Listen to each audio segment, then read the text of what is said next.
Kuna moja imeingia mpaka kwa class watoto wakiwa, nyingine kavunja huko nyuma, zingine huko mbele, but it was accidentally because there are some.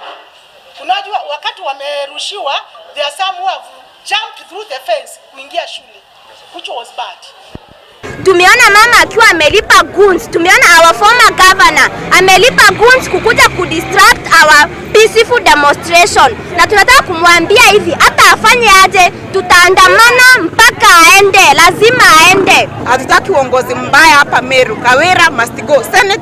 Senate court ihakikishe imetuondolea huyu mama, kwa maana ni balaa tupu. Si ati tunamchukia, ni mambo ambayo ametuonyesha hasa sekta ya uongozi. Sisi kama wanawake hatumtaki. Sisi kama wakazi wa Meru tumekuwa na shida, na hii shida yetu ni kama wakati Senate ilisolve, bado tunaona gavana Kawira Mwangaza ako katika ofisi.